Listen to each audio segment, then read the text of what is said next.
Hello everyone, welcome to Raja Academy. Friends, आज की video में हम बात करेंगे 10th क्लास की साइंस की चैप्टर नंबर 12 इलेक्ट्रिसिटी के एमसीक्यूज के बारे में। ये सभी सिलेक्टेड एमसीक्यूज हैं और सभी ऐसे एमसीक्यूज हैं जो कभी ना कभी एग्जाम के अंदर पूछे गए हैं। यदि आप इन सभी एमसीक्यूज को कंसेप्चुअली समझ लेते हैं और इन सभी को लर्न कर लेते हैं तो निश्चित तौर पर आपको एग्जाम हॉल के अंदर फायदा मिलने वाला है। तो चलिए फिर शुरू करते हैं। और क्वेश्चन नंबर 1 है, which of the following material is a good conductor of electricity. यानी आपको ये बताना है कि इनमें से कौन सा इलेक्ट्रिसिटी का अच्छा कंडक्टर है। पहले तो आपको ये ध्यान रखना है कि इलेक्ट्रिसिटी के बिहाफ पर मटेरियल आपके दो तरह के होते हैं। First one is conductor and second one is insulator. Conductor ऐसी चीजें होती हैं जिनके अंदर इलेक्ट्रिसिटी का फ्लो ईजिली हो जाता है, आसानी से इलेक्ट्रिसिटी का फ्लो उनके अंदर से हो जाता है, जबकि इंसुलेटर ऐसे मटेरियल होते हैं जिनके अंदर इलेक्ट्रिसिटी का फ्लो नहीं होता है। तो आपसे यही पूछा गया कि इनमें से कौन सा इलेक्ट्रिसिटी का कंडक्टर है। तो इस क्वेश्चन के हिसाब से ऑप्शन नंबर सी आपका सही है। इसके अलावा अगर हम बात करें वुड की, तो वुड इलेक्ट्रिसिटी का इंसुलेटर होता है, ग्लास भी इलेक्ट्रिसिटी का इंसुलेटर होता है, वुड भी इलेक्ट्रिसिटी का इंसुलेटर है, ग्लास भी इलेक्ट्रिसिटी का इंसुलेटर है, और प्लास्टिक भी इलेक्ट्रिसिटी का इंसुलेटर है। यानी तीन ऑप्शन इलेक्ट्रिसिटी के इंसुलेटर के अंदर आते हैं, जबकि ऑप्शन नंबर सी जिसमें कॉपर लिखा गया है ये एक ऐसा मटेरियल है जो इलेक्ट्रिसिटी का कंडक्टर होता है। नेक्स्ट क्वेश्चन,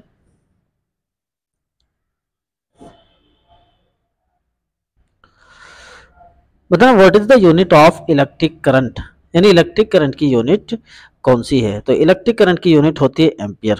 यानी ऑप्शन नंबर ए आपका सही है। इसके अलावा वोल्ट पोटेंशियल डिफरेंस की यूनिट होती है, ओम रेजिस्टेंस की यूनिट होती है, और जूल इलेक्ट्रिकल एनर्जी की यूनिट होती है। ये बातें भी आपको ध्यान रखनी है क्योंकि हो सकता है कि आपके एग्जाम के अंदर इनमें से कोई चीज़ पूछ ली जाए, तो आप सभी बातों को लर्न करते हुए चलेंगे। नेक्स्ट क्वेश्चन,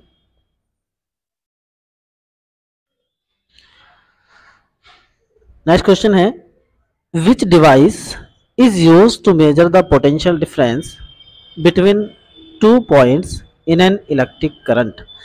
यानी कौन सी डिवाइस ऐसी है जिसका इस्तेमाल पोटेंशियल डिफरेंस को मेजर करने के लिए किया जाता है।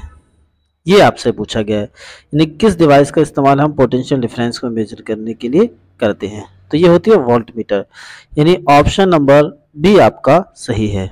ऑप्शन नंबर बी आपका सही है। ऑप्शन नंबर बी में आपको क्या लिखा गया है, वोल्ट मीटर। तो वोल्ट मीटर एक ऐसी डिवाइस है जिसका इस्तेमाल पोटेंशियल डिफरेंस को मेजर करने के लिए किया जाता है। इसके अलावा एमीटर भी आपको ध्यान रखना है। एमीटर एक ऐसी डिवाइस होती है जिसका इस्तेमाल करंट को मेजर करने के लिए किया जाता है। दोनों ही बातें आपको ध्यान रखनी है, दोनों ही चीज़ें आपके सिलेबस के अंदर हैं। एमीटर भी आपसे पूछा जा सकता है, वोल्ट मीटर भी आपसे पूछा जा सकता है। अगर एमीटर के लिए वो आपसे पूछेगा तो एमीटर इलेक्ट्रिक करंट को मेजर करने के लिए इस्तेमाल किया जाता है, जबकि वोल्ट मीटर पोटेंशियल डिफरेंस को मेजर करने के लिए इस्तेमाल किया जाता है। दोनों ही चीज़ें आपको ध्यान रखनी है। नेक्स्ट क्वेश्चन,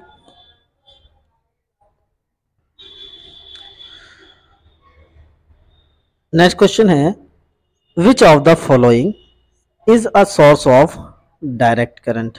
यानी कौन सा डायरेक्ट करंट का सोर्स है। बेसिकली दो तरह के करंट होते हैं, एक होता है डायरेक्ट करंट और एक होता है एसी करंट। आपसे पूछा गया है कि डायरेक्ट करंट का सोर्स कौन सा है। तो इन सभी दिए गए ऑप्शन में सोलर सेल एक ऐसी डिवाइस है जो डायरेक्ट करंट देती है। यानी डायरेक्ट करंट का जो सोर्स है वो कौन है, सोलर सेल है। ऑप्शन नंबर ए आपका सही है। नेक्स्ट क्वेश्चन,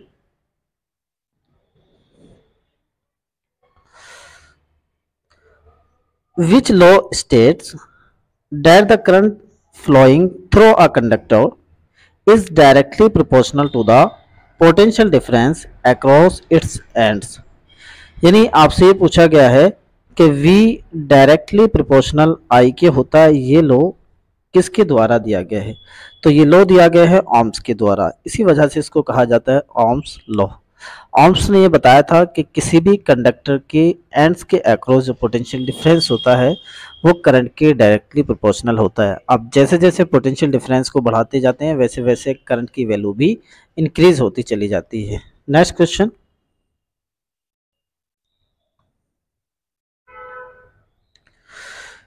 नेक्स्ट क्वेश्चन है, which of the following material use to make the filament of electric bulb.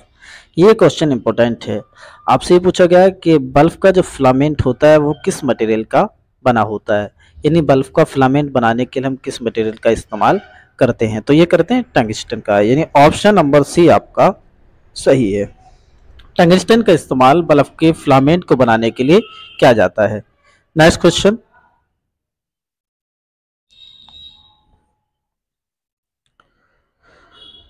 What is the unit of electric power. Electric power की क्या unit है? What. Option number A आपका सही है, यानी what electric power की unit होती है। इसके अलावा जूल इलेक्ट्रिकल एनर्जी की यूनिट होती है, एम्पियर करंट की यूनिट होती है, और वोल्ट पोटेंशियल डिफरेंस की यूनिट होती है। तीनों बातें आपको ध्यान रखनी है। नेक्स्ट क्वेश्चन,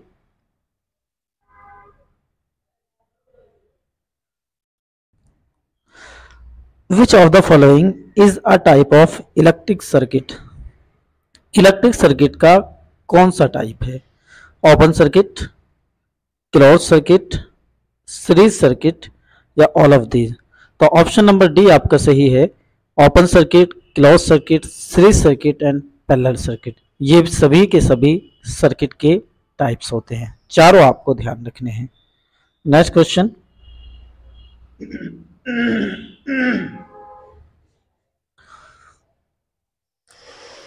नेक्स्ट क्वेश्चन है, which of the following is the resistance of super conductor.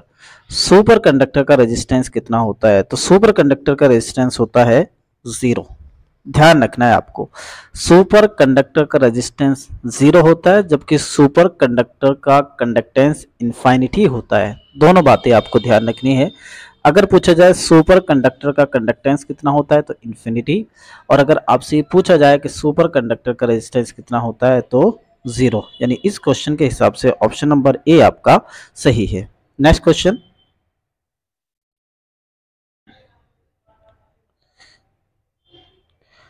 Which of the following device converts electrical energy into mechanical energy.